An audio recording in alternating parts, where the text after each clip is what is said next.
পরমহংসদেবের 111তম সার্বভৌম ভক্ত সম্মেলন 26শে ডিসেম্বর থেকে তো শুরু হচ্ছে। গড়বেতার পাশাপাশি গ্রাম খড়কুশমাতে এবছর শুরু হচ্ছে।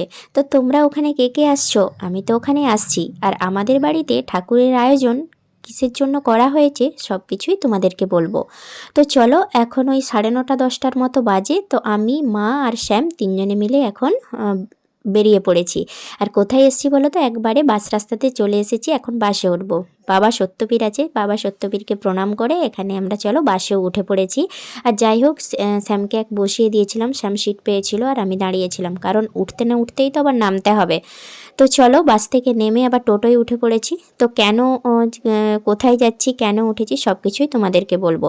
তার আগে আমি আমার ইন্ট্রোটা করে দিই। হ্যালো বন্ধুরা, আমি সুস্মিতা। আমার নতুন একটা ভিডিওতে তোমাদের অনেক অনেক স্বাগত। আর তোমরা যদি আমার ভিডিও নতুন দেখে থাকো তাহলে চ্যানেলটাকে অবশ্যই সাবস্ক্রাইব করে দিও, লাইক কমেন্ট শেয়ার করতে থাকো যদি তোমাদের ভালো লেগে থাকে। তো চলো, আমি আমার বাড়িতে চলে এসেছি, শ্বশুর বাড়িতে। আর এসেই দেখি আমাদের পুচকে বাবা জেগে আছে। আর এখানে দেখো, আমি আসতেই দেরি করে ফেলেছি, সবাই চলে এসেছে। আর এইখানে কাকু, আজকে তো আমাদের বাড়িতে পুজোর আয়োজন করা হয়েছে, তো আজকে কাকু এখানে সব কিছু বাজার করে নিয়েও চলে এসেছে, তাই আমি এখানে কাটতে বসে পড়েছি। এখন 11:30-12টার মতো প্রায় বাজতেই চললো বলো, এখনও কাটাকাটি চলছে। তো চলো, কি আর করা যাবে বলো, মানে পুজোর বাড়ি মানে কত কিছু সকাল থেকে কাজ থাকে। তো আমিও আসতে একটু দেরি হয়ে গেছে, আর কাকিমণি একা হাতে সব কিছু সামলেছে। তো কিচ্ছু করার নেই, তো সব কিছু ম্যানেজ করে নিতে হবে। ওইদিকে কাকিমণি ভাত করে নিয়েছে আগে, তারপরে এখানে আমি সবজিটা ছটফট করে কেটে দিলাম। আলু, ফুলকপি, আলুর পোস্ত হচ্ছে। আর আরেকটা যে সবজি কাটছে সে হলো আমার মামার শ্বশুর, মেজো মামা শ্বশুর। তো আমি এইদিকে জল টলগুলো ভরছিলাম, আর ওইদিকে মেজো মামা শ্বশুরকে বলেছি, মামা তুমি এগুলো বাকি সবজি যেটা হবে কেটে দাও। ওইদিকে ঠান্ডা লাগার জন্য কাকু আর ভাই দুজনে মিলে ওখানটায় তিরপল দিয়ে আটকে দিচ্ছে, না না হলে সন্ধেবেলা তো প্রচুর ঠান্ডা লাগবে। তো এইদিকে আমি সব গ্রসারি আইটেমগুলো বের করছিলাম, সবগুলোই তো বের করতে হবে। আর এইদিকে আমি ডালটা বের করে নিয়েছি, ডালটা কেটে এখন কড়াইতে সিদ্ধ করতে দিয়ে দেবো, ছোলার ডাল। তো ছোলার ডাল সেদ্ধ হতে তো টাইম লাগবে, বেজেও গেছে এখন প্রায়, অনেক দেরি হয়ে গেছে। তো এইদিকে দেখো, আমি কাজ যে ঝটপট করে করব কি করে বলো তো? এই যে আমাদের শ্যামবাবা আছে, সব কিছুতেই আমার কাছাকাছি আসবে আমার কাজে বিগাড় দেওয়ার জন্য। তো চলো, এইদিকে ডালগুলো ঢেলে নিয়েছি, আর এইদিকে ভালো করে ধুয়ে নিই। চলো, আর কি কাণ্ড হয়েছে, আমি 4 কেজি ডাল ধোবো আর একটা পুচকি বালতি নিয়েছি, তাতে কখনো ধোয়া যায় বলো তো? এই জন্য আবার দুবার করে আমাকে ধুতে হচ্ছে। তো চলো, যাই হোক, এইদিকে ভালো করে ধুয়ে নিয়েছি। আর এইদিকে একটা বড় কড়াই নিয়ে নিয়েছি, বড় কড়াইতে জল দিয়ে যে ডালটাকে এখন সেদ্ধ করতে বসিয়ে দিই, কারণ উনুনে হবে, একটু দেরি হবে, আর মজে মজে হতে অনেকক্ষণ টাইমও লাগবে। আর হ্যাঁ, ডাল সেদ্ধ করার সময় নুন আর একটু খাবার সোডা দিয়ে দিয়েছিলাম। আর এই দিকে রাতের তো আয়োজন আছে প্রায় 100 লোকের মতো। তো সেই জন্য এইদিকে পাড়ার যে ঠাম্মিরা কাকিমণিরা থাকে তাদেরকে ডাকা হয়েছিল সবজিগুলো কেটে দেওয়ার জন্য। সবাই হাতে হাতে করে দিলে কাজটা অনেকটা এগিয়ে যায়। তারপর অনেক কাজ হলো, খিদেও তো পেয়ে গেছে তাই না? ওইদিকে তাই সবাই মিলে খেতে বসে গেছিলাম। আর এইদিকে খাওয়া হতে না হতেই দেখি আমার ডাল তো সেদ্ধ হয়ে গেছে। তো ডাল সেদ্ধ হয়ে গেছে, ডালটাকে এইদিকে নামিয়ে দিলাম। ওইদিকে ঠাম্মি কাকিমণিরা বাকি সবজি, মানে রাতের যে সবজি হবে সেগুলো ওইদিকে কাটছিল। আর কাকিমণি অন্য কাজগুলো করছিল, বলল যে তুই ডালটা নামিয়ে দে। কিন্তু এত বড় কড়াই আর উনুনটা হয়েছে ছোট, আর এত বড় কড়াই আমি ডাল নামাতে পারি? তাই ছোট্ট একটা গামলা নিয়ে, এই ডিশ নিয়ে আমি সেটাকে ডালগুলোকে ঢেলে নিচ্ছিলাম। তারপর যখন শেষ হয়ে গেছে পুরো কড়াইটা ধরেই নামিয়ে দিলাম। তারপর ওইদিকে ডালটা তো নামিয়ে দিয়েছি, এখনও সবজি ওইদিকে কাটা হয়নি বলে আমি এইদিকে আদাটা যে ছিল সেটা আমি মিক্সার গ্রাইন্ডারে গ্রাইন্ড করে নিলাম। তারপরে এইদিকে যে রান্না হবে, তো মশলা তো এখনও বের করা হয়নি, তো সেই মশলাগুলোই আমি বের করছিলাম। তো কি বলো তো, রান্নি করা হয়নি, আমরা সবাই হাতে হাতে মিলিয়েই রান্নাটা করে নেব। হবে ছোলার ডাল, বাঁধাকপি আর মিষ্টি মানে বোঁদে আর লুচি, আর এগুলোই হয়েছিল। আর এই দিকে চলো, প্রায় সন্ধে হতে হতেই যাই, এবার লোকজন আসা শুরু করবে, তাই ঠাকুরকে আমাদের সাজানো হচ্ছিল। তো আমাদের সৌভাগ্য যে ঠাকুর আমাদের বাড়িতে আজকে এসেছে। আর এই দিকে ঠাকুরকে ধুতি পরানো হচ্ছিল, আর ওইদিকে কাকিমণি ঠাকুরের জন্য লুচি, সুজি, ফল টল যা যা লাগবে সেগুলো সব রেডি করে সব ঠাকুরের কাছে নিয়ে এসেছিলো। আর আমি এইদিকে আলপনাটা দিয়ে নিচ্ছিলাম। এখন প্রায় অনেকজনই ২-৩ জন চলেও এসেছে, এবার শুরু হবে। আর এই দিকে দেখো ঠাকুরকে মালা পরাতে কি সুন্দর লাগছে। তো ওইদিকে মালা পরিয়ে দিয়েছি, আর এই দিকে দেখো ঠাকুরকে তো চন্দনই পরানো হয়নি, তবেই তো ঠাকুরকে সুন্দর লাগবে। চন্দন পরিয়ে দিই, এইদিকে আমি চন্দনটা পরিয়ে দিচ্ছিলাম। আর দেখো কত সুন্দর লাগছে, তাই না? যেন মনে হচ্ছে সত্যিই আমাদের বাড়িতে ঠাকুরের আগমন হয়েছে। কত সুন্দর দেখতে লাগছে। আর জানি ঠাকুর হয়তো একবার হলেও আমাদের বাড়িতে আসবেন আজকে। তো কেন ঠাকুরের আয়োজন করা হয়েছে, দিনটা ছিল 12ই ডিসেম্বর, আর আমার দাদু শ্বশুর এই দিনেই মারা গেছিলেন। তো দাদু শ্বশুরের মৃত্যুবার্ষিকী উপলক্ষে আমাদের বাড়িতে সঙ্গের ডাক করা হয়েছে। তো সেই জন্য এত কিছু আয়োজন। তো যারা যারা সঙ্গতে এসেছিলো তারা আবার ফুলের মালা নিয়ে এসেছিলো। তো সেই মালাটাই আবার বড় করে পরিয়ে দিলাম। আর এইটা হলেন আমার পিসি শাশুড়ি। পিসি শাশুড়ির যা যা কিছু ঠাকুরের জন্য আয়োজন করা হয়েছিল সেগুলোই সব উপর থেকে এক এক করে নামিয়ে আনছিল। তারপর এইখানে দেখো আমি চলে এলাম এইদিকে, ওইদিকে কাজ অনেকটা কমপ্লিট হয়ে গেছে, এবার সঙ্গতে বসবে। আর এইদিকে দেখো লুচি ভাজা চলছে, আর এই যে আমাদের গরম গরম লুচি ভাজা রেডি হয়ে গেছে। তো চলো এইদিকে আমরা সবাই গল্প করছিলাম, গল্প করতে করতে বলল যে কিরে, এক কাপ কি চা পাওয়া যাবে না? তো চলো ওনাদেরকে এখন একটু চা বানিয়ে দিই। সত্যি অনেকক্ষণ থেকে ওনারা কাজে এসেছে, আর আমার চায়ের কথাটা একদম মাথা থেকে বেরিয়ে গেছে। তো চলো এইদিকে আমি চা বানিয়ে দিয়েছি, আর চা রেডি হয়ে গেছে, সবাইকে এক কাপ করে দিয়ে দিলাম। শীতের সন্ধ্যায় চা না খেলে ঠিক কাজে মন বসে না।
পাঁচটা থেকে ঠাকুরের যে সঙ্গের নিয়ম, প্রার্থনা, আরতি সব কিছু শুরু হয়ে গেছিলো। তারপর ধীরে ধীরে এক এক করে আরও অনেকেই আসছিলো। আর আমাদের এই যে পুচকে বাবা একজনকে পেয়েছিল, তার কোলেই এখন ঘুমো করছে, কারণ আমরা সবাই এইদিকে তো ব্যস্ত ছিলাম, তাই বাচ্চাটা উনি একটু সামলাচ্ছিলেন।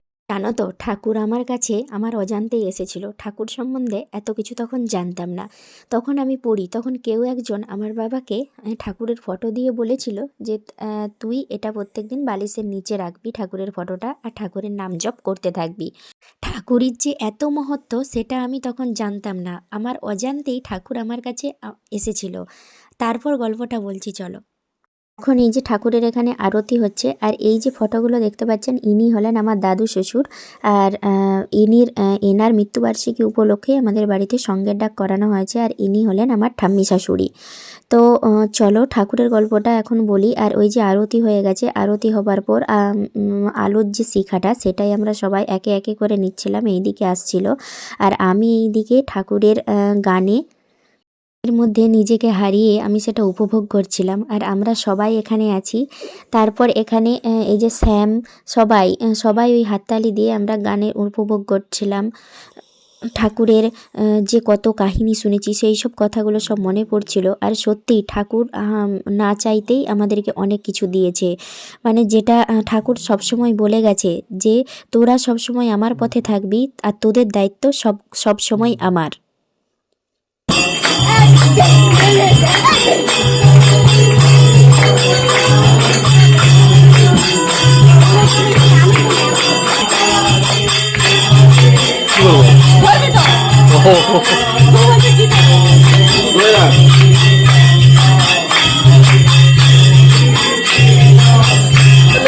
ঠাকুরের জয়ধ্বনি হচ্ছিল। আর তখন আমরা এতটাই বিভোর হয়ে গেছিলাম ঠাকুরের মধ্যে যে আমরা সবাই হাততালি দিয়ে করতালি দিয়ে আমরা সেটাকে ঠাকুরের নাম উপভোগ করছিলাম।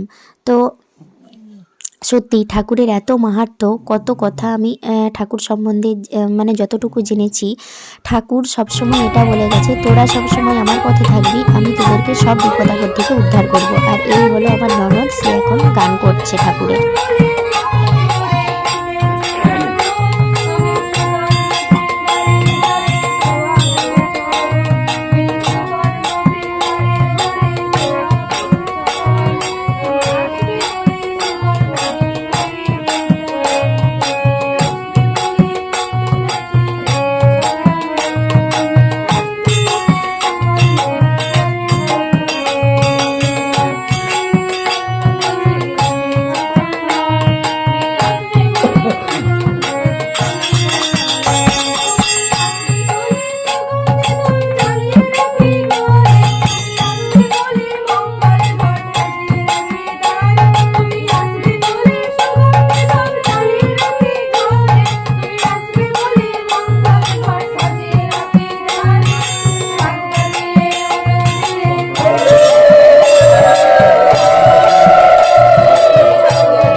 ছিল শুক্রবার, তাই আমার ননদ ওই শুক্রবারের গানটাই ঠাকুরের কাছে করছিল।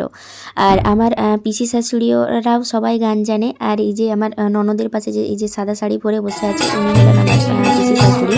আর এখন কাকিমণি গান করছে।